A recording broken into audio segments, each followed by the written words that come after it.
Thanks for joining me for another edition of Groove with Portia. I'm your host, Portia Booker, and yes, this is my real name. Groove with Portia targets those who are curious, eager, and hungry for new information that can aid in their personal and professional development. Malcolm X once said, "Education is the passport to the future, for tomorrow belongs to those who prepare for it today." Never stop learning. Be a sponge for the rest of your life. Before I jump into my topic for today, I want to start off with a little history lesson. Thanks for joining me in the studio today, Miss Dena Davis from Davis Hill LLC. Welcome, Deena. Hello, Portia. How are you? Living the dream, ma'am, every day. Or dreaming to live. One of the two, right? Yes, yes. Every day is great. That ends in Y. Exactly. So, January 29th is National Puzzle Day. Whether it's a crossword, jigsaw, trivia, word searches, brain teasers, or Sudoku, puzzles put our minds to work. Studies have found that when we work on a jigsaw puzzle, we use both sides of the brain, and spending time daily working on puzzles improves memory, cognitive function, and problem-solving skills. Word searches and crossword puzzles have the obvious benefit of increasing vocabulary and language skills. Sudoku, a puzzle sequencing a set of numbers on a grid, exercises the brain as well by testing memory and logical thinking. This puzzle stimulates the brain and can improve number skills. The bottom line is, puzzles stimulate the brain, keeping it active and practicing its skills. What about you, Deena? Do you like word puzzles? Let's see. Occasionally. I like word searches, I would say. I like that seek and find type of a mission. And I can usually go through those pretty quick. I bought myself one of those books with 100-something word searches in it. Yeah. And I take it with me to different places. You know, like let's say if you're at a restaurant and you're waiting for people. So you're the first one there. You need something to do instead of just twiddling your thumbs or scrolling through Facebook, Instagram, Twitter, whatever your favorite social media pastime is. I've started doing word searches. Yeah. Yeah, I like those ones. I think they come through on the social media feed, and it's something like the first 3 words you see are what you're going to experience. Oh, I remember those. Yeah, I actually like those. And that's one of the few types of games I do enjoy playing online, because they're not trying to take my entire profile and contact list, in order to, find out what color of the rainbow I am. So I tend to stay a little bit more conservative. Yeah, I haven't played the one that you referred to from Facebook, the first 3 letters or the first 3 words that you find. I haven't played that one in a little while. But I think the last one I played maybe 2-3 months ago-ish. The words I found were happiness, love, and wealth are the words I found first. Well, I think those are all pretty good ways to start anything. Well, and then too, I wonder if those puzzles are kind of set up where you're supposed to find certain words right off the bat, Yeah, that's why I say I think that a lot of those, they have some psychological principles that they imply. But those, I think a lot of times it has to do more with how you look at things. So if you look at it up and down, you're going to probably see a pattern of words. If you look at it diagonally, you're probably going to see a pattern of words. So I think that, to me, is the interesting part about it, is it will show you how that person maybe went into that situation and saw what it needed to see and then figured out the other components. Yeah. I can agree with that. You know what? I might do that next time when I see one of those puzzles on Facebook. I'm going to turn the page sideways, see if I find a different set of words. Yeah. You know what I do to test myself so that I don't have bias? Because a lot of times, too, you're probably looking for certain words because of your subconscious. Some people might believe, but there might even be a little bit of consciousness there. But what I will do is just close my eyes and kind of take the picture out and then open my eyes and just go pure instinct and see what it gives you. And so that to me is a little bit of a mental challenge, I guess, that I enjoy. And I think that's partly why I like the search and find, because it gives me a challenge. It gives me something to work towards that helps you to then flex and strengthen those muscles. And actually, that's, I think, a lot of my principles and everything that I do is very similar in that way of making sure that you're prepared, flexing your muscles. I call it sharpening your knives, depending on what, metaphor fits the scenario. But I think that fundamentally, ultimately, in my perspective, is with things that happen in life, we don't always know what's going to happen or have control over that or what someone chooses to do. But how we pivot, like we were talking at the beginning, how do you pivot off of that? How do you take that momentum? How do you then even prepare yourself so that if you encounter something similar or someone similar, you at least have a little bit of a coat of armor that you can rely on to help you through that situation. Yeah, and I think everything in life to me is some type of challenge. Mm-hmm. Even just getting up every day and washing up can be a challenge for some people. Yeah. And I think that we should learn a lesson from each challenge that we encounter, whether it's just as simple as getting out the door for work on time, or when you get to work, actually being productive and not just socializing all day. Not to say that that's a bad thing, but I'm just saying, I think that everything in life has some type of challenge to help us learn. Absolutely. Absolutely. And I think the lesson over time becomes, are you open? Because the lessons are always there. It just, I think, comes down to if we are open to them or not. Mm-hmm. And so, when I try to get myself ready for whatever I have to encounter in life, I try to think about that in terms of keeping myself open, whether it be my eyes to see what I need to see or be able to see different things, or your ears to hear. Because a lot of times people listen and they are thinking about what they're going to say, but they're not really listening. And so these types of things, honestly, I think that we often get comfortable vibrating at a certain level, Mm-hmm. that we're looking for things to be more real and authentic, but we're not putting real and authentic things out there, if that makes sense. No, you're right. You are absolutely right. We put out a lot of different stuff, but the real and authenticity is kind of like buried. Yes, yes. And for different reasons, and I'm not going to criticize or judge anyone's reasons why or why not, but I think it's just one of those things that we all get different lessons through our life of where to be open. Mm-hmm.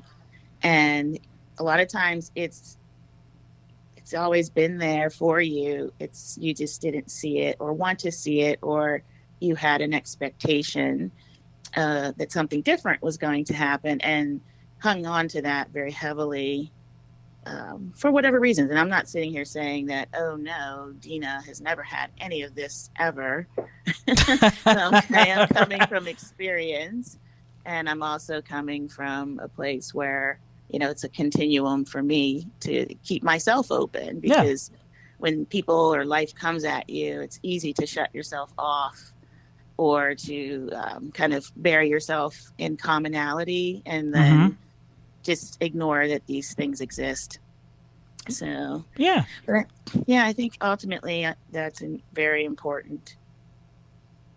Yeah, and I think with life, as you gain more experience, you kind of become somewhat guarded, which not to say that guarded is a bad thing, but you're more picky and choosy about information you share with coworkers, acquaintances, professional people in your circle. Oh, absolutely. Absolutely. And I do coach people specifically I don't tell them to not share anything, but when I do coach people, whether it be leaders in an organization, someone starting their own business, my cousin who just got a promotion as a manager, I kind of end up being in this space a lot. But I tell them all the same thing is you've got to do things the way that you think is best.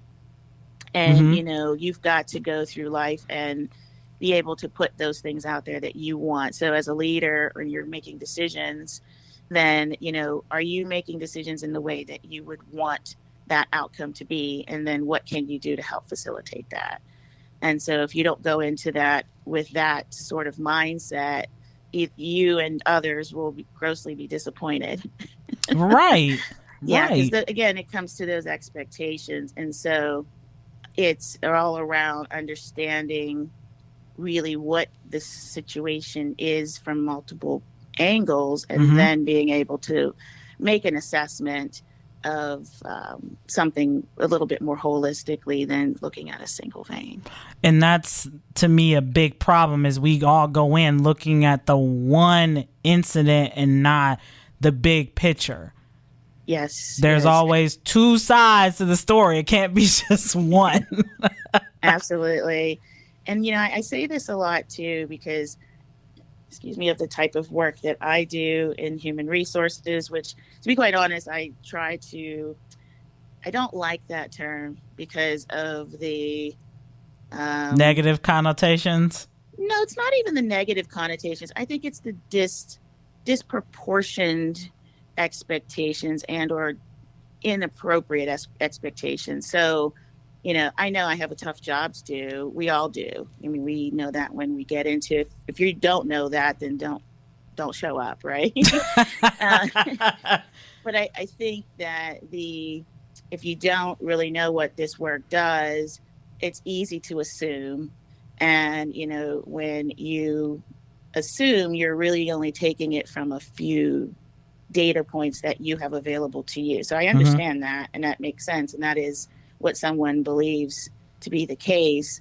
But there's also, like you said, this whole other side to things. And so I think there's sometimes misplaced or unrealistic expectations. Yes. And I think that that's oftentimes why people are disappointed. The other times I think people are disappointed. And this is usually a question I ask and say, people say, well, HR didn't do anything. And I say, well, how do you know that? Yeah. And they say, well, I said, well, okay, well, then that's obviously a pause because we're thinking, right? So and I said to a friend of mine, actually, we had a very similar conversation. She says, well, why doesn't HR this? And why wouldn't HR do that? I said, how do you know that we didn't? I said, and the hard part about it is there's no time ever that I would sit and tell you all of the things I did to try to get something to happen. So, because what I do is confidential. Yes. So you're not going to know if I, kind of had it out with this senior leader on something that I thought that they were being a little, too strict about, or, this situation where I'm advocating and saying, no, it's really not working over here for these people. So you never see that, and you never would. So to assume it doesn't happen, I think, is really where that displacement of things occurs. Mm-hmm. Because I think the fair thing to say is, I did not see, or I did not understand or know what came out of what HR did. I think that's a fair question. But to say HR did nothing when you don't or would never be privy to a lot of those, most, if not all of those conversations that would occur, and we don't broadcast that, right, for obvious reasons in any business or organization. And so from that perspective, I think that is where the disappointment starts, because you're coming and you're expecting a certain outcome. Mm-hmm. And you didn't get the outcome that you thought you wanted. You didn't really know even what options are available, but you didn't get what you thought you would be getting, but you couldn't even tell me what that was. Absolutely. And so that's why I say, and I'm an employee, so I do this for a living, but I'm also an employee. So I can see both sides. And sometimes that's the blessing and the curse, right?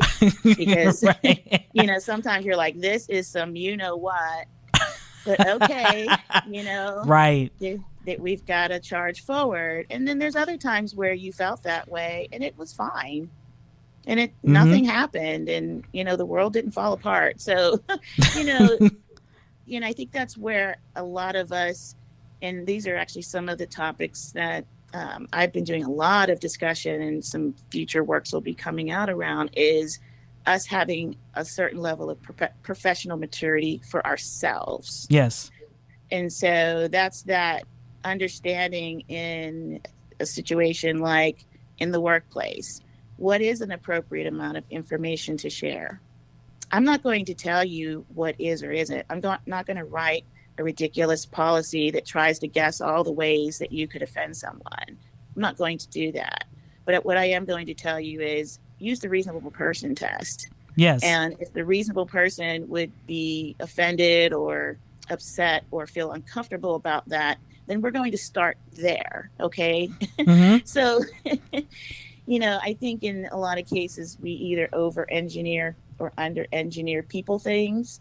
And then again, that's where the disproportionate expectations and disappointment and all those things, I think it lends itself to be more open to that. Absolutely. I agree. I absolutely cannot disagree with everything that you just said, because I know that I've had some of these experiences that you've talked about where I've said, oh my God, HR didn't do anything.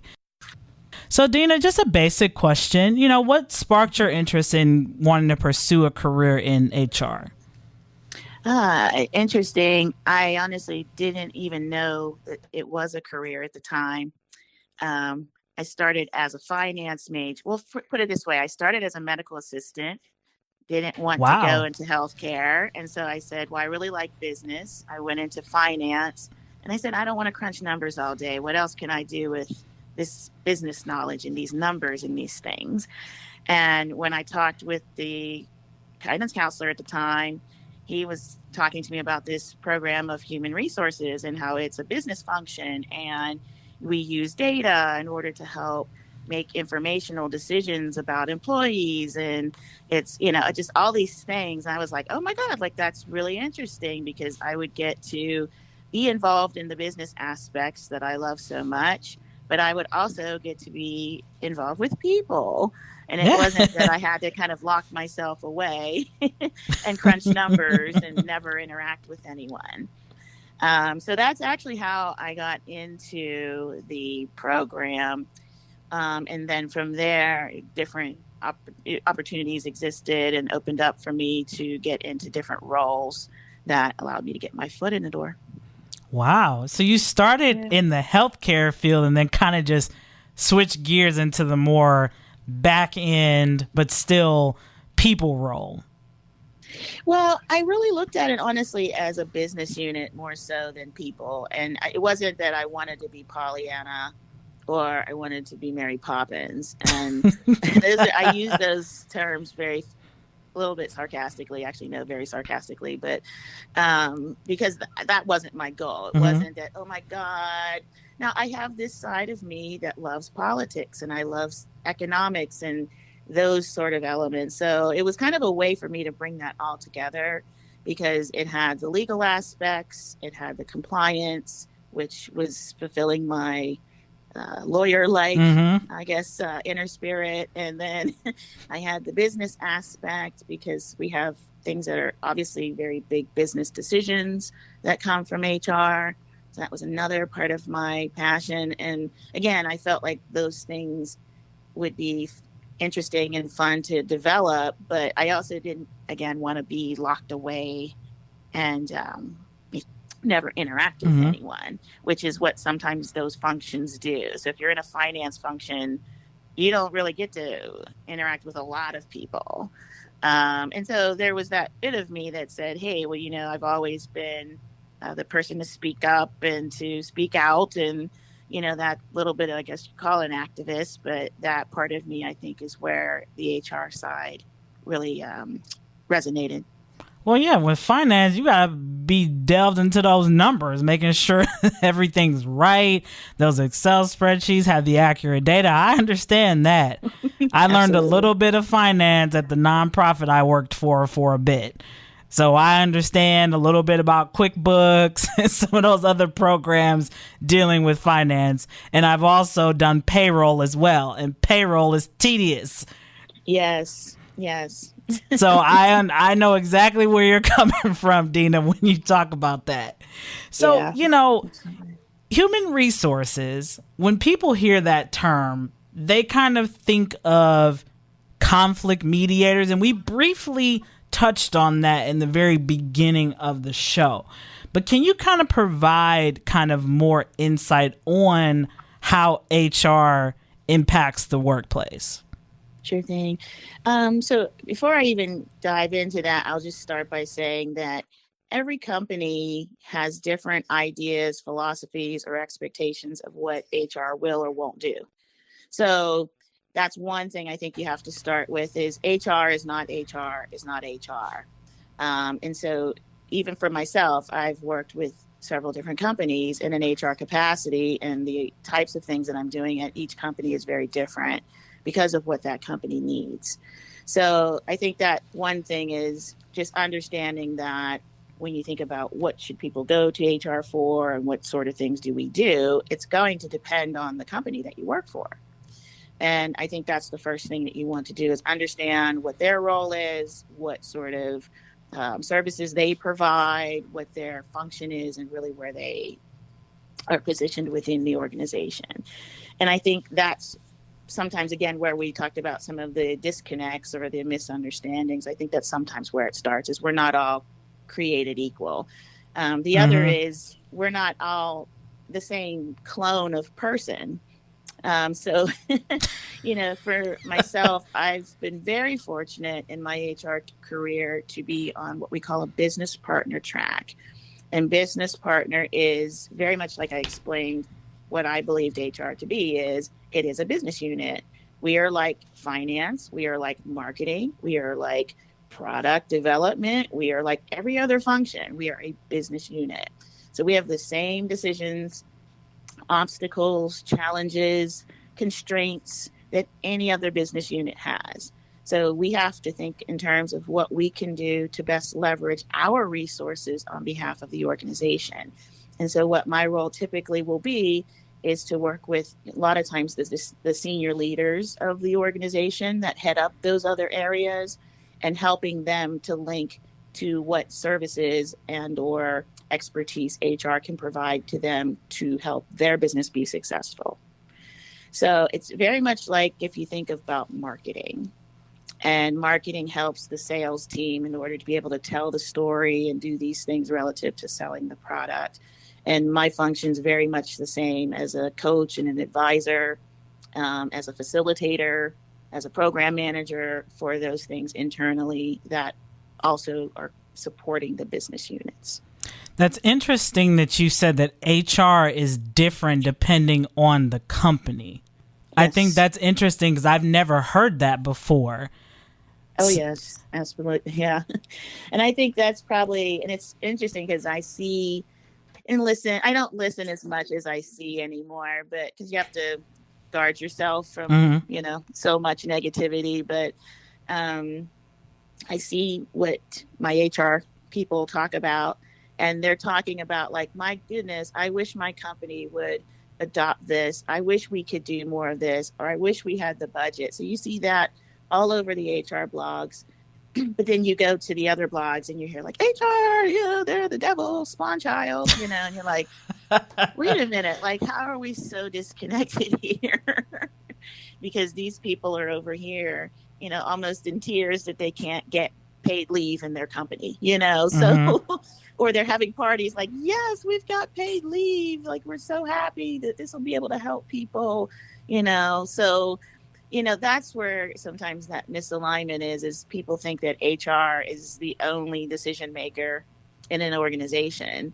And so just because it happens to be a benefit or something coming out of the HR function doesn't mean that HR had sole decision making over everything. And so it's like, oh, well, we didn't like the benefits. Well, what's HR doing? Well, hey, you didn't know that we had a budget. We had to cut cost, or we were being charged with these things from the board, so that's the part where, again, people, when you're in senior level roles, you tend to see more of that from HR. Yes. When you're not, you see none of that from HR. Well, and then it goes back to what you said as far as confidentiality. Yes. You can't always tell everybody, well, hey, we have a certain amount in our budget. Because then everybody's going to want to say, why don't you go with this company? Why don't you go with that? And they have to remember, it doesn't depend on what you say. It's what's best for majority, because you can't make everybody happy. Yeah. And there's all sorts of reasons why companies make decisions. And I do an exercise with people in a setting very similar where we are talking about not necessarily HR, but I do this for managers when I do training about hiring and how to make good informed decisions. And when you're put into that decision making chair, it is very different. Mm-hmm. So when I fly into Chicago at night, it is beautiful.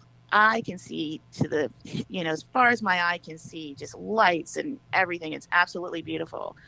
And I can see it from that vantage point. But when I'm in downtown Chicago and I look up, everything is so huge and overwhelming. And I don't know what direction is north, south, east or west, right? Mm-hmm. And there's people everywhere. So you have to kind of look at it that way, because when you're in a leadership chair, you're like that airplane view where you can see it all, but you don't see what's happening on, the corner of 5th and 3rd, right? Right. And that's where sometimes people think that you saw that, and you're like, oh, I had no idea that was even happening. Yeah. Yeah. And when you're in high leadership, you can't look at every single little issue. Not to say that they're not big things to the individual, but you're seeing more from a broader perspective. Kind of like what you said when you're in the airplane looking at the beautiful downtown from the sky level. Not so much when you're on the ground looking north, south, east, and west. Right, right.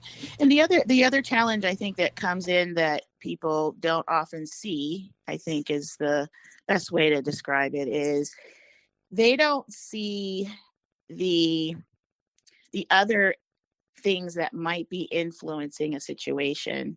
So if we say, oh, well, why don't we just do X? Well, X actually isn't just X. X is quite lengthy, quite involved, quite expensive. And Right. so it comes back to, again, that, every company is like, I often tell my employees that think of it like a house. And if I go to my friend's house and I learned and ate pierogies, right? I learned about pierogies and ate pierogies growing up. So, and halushki and, all these different dishes from all these ethnic groups that for me were common. I didn't know it was quote unquote ethnic food till I got to be older, because those were my friends, Right. And so, you get that different exposure. But when I go to my friend's house, they do things differently there. Mm-hmm. They cook different food. They might prepare it differently, or they take the same food and prepare it differently or serve it differently. And so when I'm in that house, I'm in that house. Right. And the same thing with a company is, if I'm in that company, just, kind of, I don't want to say fictitiously, but it is like a house where we can give you and offer you what we have available. And, it's up to any one of us to decide if that is enough or sufficient in exchange for our services, which are our skills and our knowledge and our abilities and time, right? Yeah. And that's interesting you say that as far as using the house analogy. Because once again, it goes back to everybody thinks HR does the same thing at every single place. Right. And that's not the key here. That's not really how it works.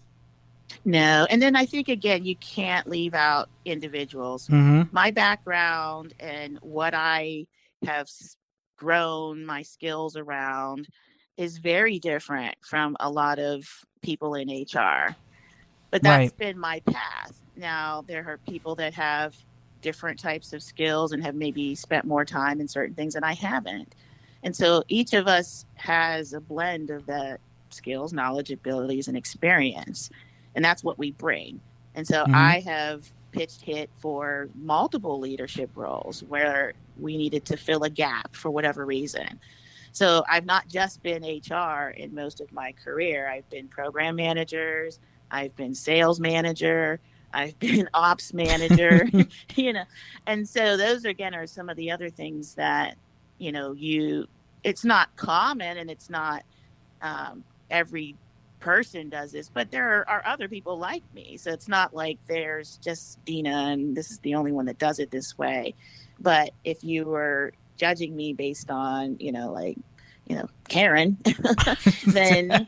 then you're going to be disappointed because I'm not Karen. And to be quite honest, Karen and I don't even have the same job. Like Right. if you just look at our titles in itself, there's a completely different focus around that. So like, Right. I think you have to honestly too, just be very open to the fact that as in any job, individuals are going to bring the best of themselves to that. Mm-hmm. And everyone has a slightly different set of knives, Absolutely. that they Absolutely. work with. So we're kind of going to switch gears here a little bit. It's 2020. A lot of people have or will be starting to apply for maybe a new career. Maybe they want to go back to school. Maybe they even want to enhance some skills to, move up the ladder. So, Deena, what should and should not go on a resume? Because I think a lot of people like to tell their life story, and that's not what employers are looking for.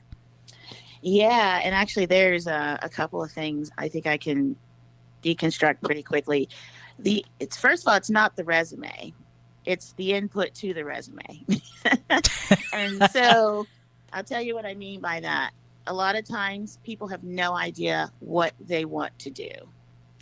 And so what they do is they just start looking at random titles or random companies, and they just kind of make this one resume that they think is going to tell enough about them to all of these random people. And then they blast it out. And then they're like, okay. And so I give the analogy of really almost like dating, where you just put your profile out and you had no criteria. You're just like, anybody who wants to date me. Okay, the first one, the second one, somebody come forward, please, right? So I talk about the inputs a lot because that, to be quite honest, sparks a lot of chain of events of why I think people get disappointed, is because they're not really targeting or really thinking very critically of themselves of what are going to be opportunities where I have the best opportunities for these roles. So here's what I mean by that is, if you have never done a VP level job, and I'm not saying that, and again, not all job titles are created equal. So that's first and foremost. So just because it says VP here doesn't mean that it's equivalent VP there, just like we talked about with HR. So you have to look at each and every job, and that job will tell you what it's looking for. And so what you want to do is apply to those jobs that are looking for what you have, not just the jobs you think you might want to do or the jobs you think you could do. And I think, again, just changing that perspective fixes and changes a lot of that disappointment, because now you're actually targeting things that are in line with your background, with your interest, with your preferences of what you are looking for. And I think that what you have to do from there is then look at the job you're applying for, and then that's what goes on your resume. Absolutely. And, Deena, kind of back up a little bit. You're saying that a lot of people, kind of don't know what they want as far as whether it's a career or, a potential title. Where can people, kind of explore some options as far as, maybe they want to make a career change or just, like I said, go back to school for something different? What do you recommend? Yeah, and this is where I'm going to sound a little biased, but there's very good reason why. And to be quite honest, this is where I tell them to get with a coach. And I happen to be one, by the way, but not a selfish plug. But I do share that for a reason, is because what a coach is going to do is to help you figure that out. I have different tools, and let's say we have different tools, we have different resources, and we have things that we can customize and things that we do that maybe work consistently, time and time again. We all have our I call it like a knife set, kind of like a chef, and if you know anything about a chef, they all have their knife set, and they are the most serious about that of anything that they own. Right. Because they know that those tools are so critical to them doing their job. And so they really invest in them, and they protect them, and they keep them up. And that's how you want your career to be. Because if you're doing that for your career, you're going to be able and have more opportunities available to you, because you're practicing, you're at the height of your game, your peak performance, right? If you don't do that, then you're at competition with the people that are.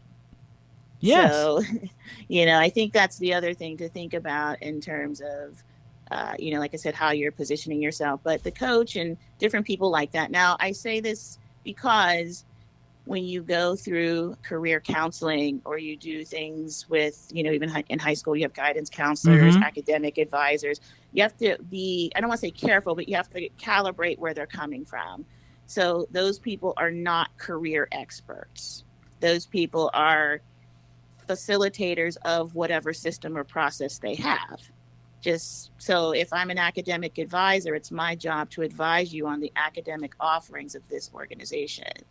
Right. If I'm a guidance counselor, it's my job to make sure that you have the information about the opportunities available. So if you kind of take that same scenario, that's where you have to calibrate where you're getting your information from. And what I do a lot with people is, let's bring all that information together, and then we sort it out and say, like we were talking earlier with the puzzle, right? We take this complicated puzzle that is you, and we say, let's figure this out. Where do we want to go? How are we going to get there? And let's start to lay the tracks in place to do it. And so those people that go and do coaching are people that are serious about getting things done. Not, I'm just trying to figure out, where I might fly. Yeah. And I agree. That's a good point that you made, as far as using the guidance counselor from a high school or even from a college, and also comparing to a coach that helps you with a career. Because I think a lot of people forget about that. Once you leave high school, it's not like you have somebody holding your hand while you're there saying, oh, you got to apply for this college. What do you think about this program that they offer? I think when we get into the position of wanting to change careers, we kind of get lost. Absolutely. Because it's scary. Change is scary. It is.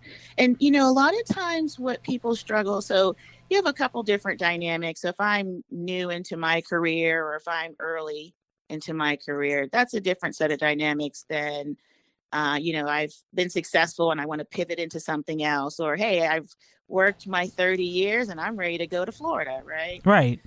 Wherever you are, there's different types of things that you would account for, and what your next phase of life you feel is for yourself. So, when you look at that, though, to your point, there isn't really anyone. And what I tell people is this: get advice from everywhere. Okay. But don't take everyone's advice to heart. Right. And so I will never stop anybody that I work with. I never stop them. I will even give them, like, here's plenty. I want you to really soak all this in, and whatever, if I give you 15 things and one thing really does it for you, then that's great. Right. So, it really got to look at it that way. But I tell them, I'm not the keeper of all things, everything, but I can tell you what I know. And I can tell you about certain things related, particularly to career transitions. And so, like, one of the things I think that a lot of folks don't do in that is really, they don't think about the time. And so if you're transitioning, your timeline and the world's timelines are not aligned always. Never. Yes. And say that again. Yes. And so that's where I also, with the coaching, and why I do promote it as much as I do. Because first of all, what people don't realize is this: the Richard Bransons, the Elon Musk, the Bezos, like whoever you want to study, every good senior leader has coach is. Okay. They all have an executive coach or a team of coaches that they work with. And so it's interesting when I hear people like, oh, well, that's just another. I'm like, are you kidding me? Like, this is how successful people, this is kind of a structure of support that they use very often. And again, people don't always know that. So they don't think that it's something that they would need for themselves. But that what that does is it pulls it together for you. And so you have to immerse yourself, but you also have to figure it all out and make sense of it for what it is for you, so you're not losing momentum going different directions that aren't fruitful. Yes. If that makes sense. Yeah. And to go back on what you said, that your timeline and the world's timeline are not aligned. I think a lot of people get caught up in, they see a young person become successful what appears to be overnight, and they might be in their late 40s, early 50s, and they haven't reached that career hiatus that they want to reach. Right. So they're like, oh my God, why is their timeline, or why is it that they're more successful at a younger age, and I wouldn't say quote unquote almost at the end of life, but they're kind of like a lot older. But I think we have to realize that all of our timelines are different. Right. And what you do with that time is very different. So if I go to school and I don't want to say I excel, but I get through and I have this piece of paper and I sit and I say, okay, job, whenever you're ready, come get me. Then I'm going to have a very long timeline. I'm going to be very disappointed and things are going to occur. But if I am purposeful of what I have directionally, and so what I tell people is you don't, and so I do this whole thing about career ladders versus career trees, right? So don't limit yourself on one path or one track, because things in today's job environment change so frequently. And it might take you 4 or 5 years to really develop enough of the skills or experience to really be effective in that role. Yes. So I think 2 things. One, can somebody do something is different than can that person deliver these results? Those are 2 different questions. And I think that that's sometimes why people get disappointed when they're not selected for certain roles, because they feel or they believe that they can do something versus maybe the current needs of the business are, I need somebody who has done it. Yes. And who can navigate these waters or rebuild this for me because I had to, reconstruct it. So there's always those different dynamics that come into that. But I think a lot of times too is it's about preparedness. Yes. And so, and I will find the quote for you, but I don't have it up right now. But it said something about, there was a study, they asked people to write goals, and they had a group of people that wrote goals and people that did not. And I think these were college age students. And they followed them through their life. And the ones that wrote their goals down and kind of, nurtured and fostered that whole goal achievement for themselves, they were 80% more likely than the other people to achieve what they wanted to achieve. Yes. And so if somebody said to you, hey, if you do it this way, you're 80% more likely to get to the result that you want, that would be a no-brainer, right? Right. But it's all in terms of really just making sure that you have the right direction of where you want to go, because there's direction and there's directive. Okay. So, wow, that's an interesting dynamic. I never thought about direction and directive. Right. So of course, direction is, hey, I'm going to go north, right? Directive says go to, Manitoba, Canada, right? So, and sometimes it's okay. You need both, right? So yes. I need to know that I'm going north as a general sense of direction. I may not know exactly where to go in Canada just yet, but I at least know I'm going north. So what can I do? I know it's cold up there. I know it's probably going to have a lot of remoteness to its landscape, and I have to look for major. So, again, I can even start to prepare that way, not Right. even knowing where I'm going north. I just know that north of me right now is Canada, right? Right. Right. But it's better for me to think in terms of going north than it is for me of what if the direction was south. Wow, like that's very different preparation when I Right. go south than when I go north. And I may not know if I'm going to Brazil or Bogota or, you know, Honduras, what have you, but I know that the further I go down, it's going to get hotter. Right. So Right. that's a lot where I talk about like the coaching and how that comes together. Is it's really there to help you to really sort all this stuff out. We all again have different coaches, have different ways of helping you to do that, but ultimately we're trying to help you sort it out, get it done. I just want to thank you again, Deena, for coming on and kind of explaining the role of HR and how it works to our listeners, myself included, because I've been under that umbrella of HR does just one thing and not multiple things. And, for our listeners who may be interested in career coaching, is there a website they can visit or an email address that they can email for information? Oh, absolutely. Absolutely. And thank you. So, if you can go to my site, which is www.davis-hill.com, and all of my information relative to a program in particular that I have that I think would be of interest to a lot of the listeners is called Career-Lize. And so Career Career-Lize is lies. basically it's the step-by-step program that I walk you through of how to get through some of those barriers that we experience when we're searching for jobs.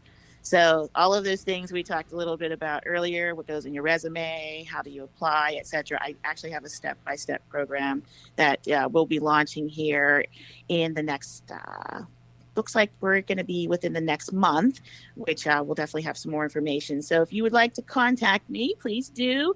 It's Deena at davis-hill.com. And again, you can also visit the website and contact me directly through the site. And we'll be putting more information out once we get our date firmed as when we're going to launch the training. And that will be the Career-Lize program. It's going to be an online virtual training that you can do at your own pace. And you can also participate in some of the group discussions and capstones that we'll have as well. Excellent, Deena. I like that. I'm excited myself. I'm like, ooh, I want to sign up. So, Yeah, this is, Deena. I like this. This is like insider. I give you insider tips. Yeah, insider on the podcast, on the radio. All right, so Deena, we're going to kind of switch over to your project that you're working on. Sure. You're working on a project that addresses discrimination in the workplace, particularly for women in leadership. Can you kind of share that with our listeners, what the project is? Yeah, absolutely. Thank you again. So, I guess the way I could say it is for myself, again, I'm an employee, I'm an HR professional, I'm a woman, I'm in leadership. I've had all these different, I guess, titles attached to me. And as I have interacted and met more women in leadership roles, whether I've worked with them as colleagues or even I've worked or met them outside of work, one thing I've started to realize and learn is there's some commonalities that occur where women in leadership, we seem to have some common or shared experiences where it may have been a completely different role, city, time, even a different decade, but we've experienced similar challenges or treatment or what we believe is the treatment that we've experienced in the workplace. Mm-hmm. And so that, again, my whole body of work, including myself, I've had my own experiences that I had even in a role as HR. So it's interesting to then learn from other women that they have had similar types of Yes. treatment or experiences as well. So that was really something that has really started to grow on me in recent years. And I'm really at the point, I was trying to figure out, like, what can we do? Like, you can coach and you can counsel, and those things are immensely helpful, but what can we actually do about this? And so that's where we started to think in terms of how we're going to try to help people. Mm-hmm. And what I've learned, a lot of us women, we don't know that this is as common as it is. Yes. And I kind of attribute it to Fight Club, right? Like, we all know that there's a Fight Club, but we don't ever talk about Fight Club. And so we walk through life thinking that maybe we weren't good enough, or, maybe there is something wrong with me, or, oh my God, like, what do I need to work on? So you kind of create these, attacks to yourself because of what you experienced. But if you knew others experienced that as well, you would know that that's more of the game than the player, if that makes sense. So let's not internalize all that. I'm not saying it's easy and it doesn't exist. I'm not saying that at all. And really, that's what I would like the premise of this work to be, is for us to provide our sisterhood with solutions and say, hey, when you had that experience in the workplace where the senior leader said, hey, you know what, you did a really good job, and you were able to pop out a baby in 9 months. Like, like when you encounter that, that's not this overt thing where we're going to go march on Washington for that one example, right? Right. But that's the kind of thing where you're just like, well, what am I supposed to think about that? Like, are you complimenting me? Or I don't understand why my uterus is such an important topic for you. Right. And it, and those kinds of things where you could say people don't know and they have blind spots. And I could say, yes, some of that exists. But I also say it's 2019, getting ready to be 2020. We need to get over this and move beyond. Right. Because, we're all of us, as we talk amongst ourselves, we're really tired of having to put kid gloves on and teach everybody how to not, be disrespectful of my body. Right. So like this kid glove approach, you know what? We're kind of done with that. We need you guys to, buck it up, get to where we are now. We're good as women. We're fine with who we are. Right. And we need you to be as well. And, I talk a lot about the word nice, and I talk about why that's such a detriment to women in leadership in terms of it's an expectation, but that usually that nice has to do with being a pushover or being agreeable.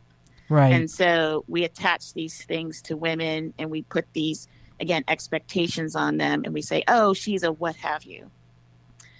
And, again, I think that for us, we can't change every situation we're in, but we can prepare ourselves on how we handle that. Right. And how we proceed from there. Right. And, kind of when can our listeners expect this resource? I believe this is literally a resource for women in leadership to be completed.